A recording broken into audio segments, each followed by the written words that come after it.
Welcome everybody to Forza Horizon 5, and today we're taking a look at the 2022 Wuling Hongguang Mini EV Macaron. So this is a small city electric car built from 2020 with 1.1 million being sold. I'm pretty sure that's mostly in China, although there is apparently an assembly plant in Vietnam, and it has been licensed out to the likes of Turkey as well. So that 1.1 million could easily be spread across several different countries. This Macaron version is the more premium variant of the car itself. It's got the likes of darkened LED headlights, two-tone alloy wheels, as well as 3 exclusive body colours. So we've got this avocado green, but there's also a lemon yellow and a white peach pink. It's also got a slightly improved interior and some extra safety features like rear parking sensors, low pedestrian speed warning, and a driver side airbag, as well as obviously the usual driver airbag, as you can see. So yeah, it's a pretty nice looking interior, to be honest. I'm sure it's not going to be the most well built car in the world, given it costs less than $6,000 to purchase. So you got to think how little it's going to cost to actually build. So yeah, it's not going to be the car that's going to last forever. But if it gets people into driving EVs and driving in general, then yeah, it's only going to be a good thing. And quite frankly, if more people drove these kind of things in urban areas and in inner city areas and whatnot, traffic would be a hell of a lot less worse. So yeah, we've not got much under the bonnet. As you can see, it's just basically like the washer fluid and whatnot. But it does have a rear seats, surprisingly enough, as you can see. Now that does mean you haven't got much in the way of a boot. As you can see, there's a slight amount of space there, but to get any practical use out of it, you would have to fold those rear seats down. And yeah, in terms of what it's got in terms of power, well, it has a 27 horsepower and a 63 pounds-feet of torque from 13.8 kilowatts hour of battery and one single motor, which is at the rear.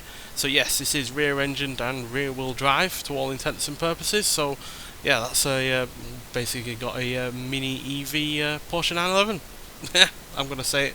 Yeah, this is the EV 911 Chinese style. So yeah, but in all seriousness, this really does remind me of the likes of the K cars from Japan of the 80s and the 90s, in the fact that it's extremely small.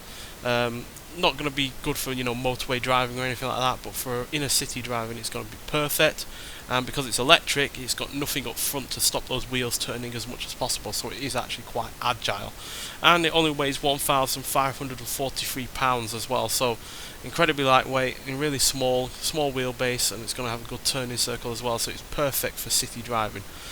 But yeah, it is limited in quite a lot of ways in terms of practicality. You ain't got much in the way of boot space, and in all honesty, I don't think anyone taller than 5 foot is really going to be able to get into the back of the car.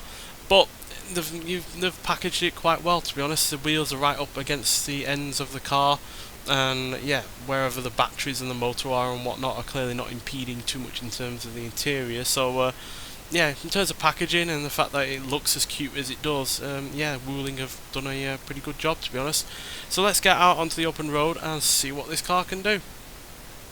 So yeah, with only 27 horsepower, we're not going to have the highest of top speeds by any means, but let's see what it can do on this drag strip regardless, and then we'll take it around the rest of this festival area, because we're not really going to be going on the track, because that would take way too long. So yeah, let's see what it can do, which isn't a lot. Given it's an electric car, it doesn't have that much in the way of revs. A lot of electric cars do have their motors spinning way above 10,000 a lot of the times, but here, as you can see, we're only going up to about 7.5. But what city are you doing more than 50 mile an hour in at the end of the day? Not very many. So yeah, the fact that its top speed, as you can see, is only, what's it going to be, ladies and gentlemen? 63. That's what it is. That's all it has. Which isn't a lot, obviously, but it's more than enough for inner city driving, when most of the time you're limited between 20 and 40 miles an hour. And it does get up to 40 fairly sharpish, quite frankly, but to 60 it does take 27.6 seconds, which is obviously quite a long time. But again, for the kind of environment this is going to be in, it's really not going to be getting up to 60 more often than not. And at the end of the day, you wouldn't want to be getting up to those kind of speeds because that would just drain the battery, which you can do between about 75 and 170 miles or thereabouts. So it's not a huge amount of range, but again, if you are in a city, you're going to have all of the infrastructure and whatnot to deal with, you know, in terms of charging the car up. So you don't really need to be going much more than that, quite frankly. I don't think any city is going to be wider than 75 miles, that's for sure. But yeah, as you can see, it is really rather quite agile. It's got a good turning circle. It's got a decent off-the-line kind of performance for the kind of car that it is. And it is nice to have all of that low-down torque, because it really does help get this car off the line, which, you know, you're going to be doing plenty of in the city and whatnot. You're going to be stopping and starting here and there, so to have a decent amount of torque off the line is always useful. So yeah, I'm not saying this is the perfect car for a game like this. It is obviously a very low powered car, but we've obviously had low powered cars before. We've got the Abarth 695 SSC, we've also got, you know, the Peels and whatnot, so it's nothing different or unusual to have a low powered car like this, but it is different and unusual to have a low powered EV, as EVs typically are very high powered. But getting onto that subject, we do have some interesting upgrades we can give this car, so let's take a look at what we can do to this vehicle, since we're got something a little bit more unusual to have a look with. So yes, we can shove more power into it. We can put another 3 horsepower into it with a street motor. We can put another 5 horsepower in, or we can go up to a race motor and battery parts and put in 8 extra horsepower and what's that, 17, 18 extra pounds-feet of torque. Now, you can get a more powerful version of this motor in the standard car. You can get up to 40 horsepower, but yeah, I wouldn't really see the need for that, to be honest. As you can see, it only really decreases the acceleration, does not increase the top speed whatsoever. But as you can see, there is some other things we can do. We can put race parts on it. You can even give it a robot spoiler if you so wish, or you can give it the typical Forza spoiler, which is kind of ridiculous, to be honest. And you can convert some elements as well, so we can give it a 235 brake horsepower motor. Not sure what that's from. It could well be the Mayor's Manx EV motor. I'm pretty sure that was around that kind of level of power.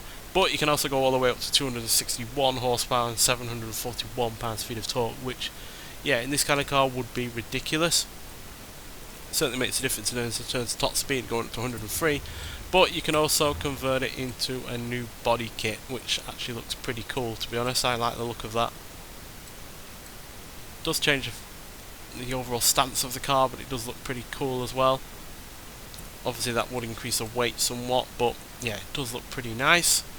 And you can also switch it to all-wheel drive as well, to help handle all of that extra power that you can get in it. So yeah, it's a pretty cool car. I like the look of it. Like I said, it reminds me of the K cars from this 80s and 90s in Japan, just updated to be, you know, an electric car. And there's no real harm in that whatsoever. This is the kind of car that is going to mobilise young people and get people into EVs and getting used to using such an EV and the infrastructure and whatnot. So I see no real harm in this kind of car existing, and I really like the fact it's put into this game, because we don't have enough of these kind of low-powered, more everyday kind of vehicles as far as I'm concerned. So yeah, get out there and get this car pack that it's a part of. It's a Lucky Stars car pack, so it's part of a car pack that features 3 other vehicles alongside this. Look forward to seeing the reviews of those cars in the future, but nonetheless, thank you for watching, and I'll see you in the next one. Bye.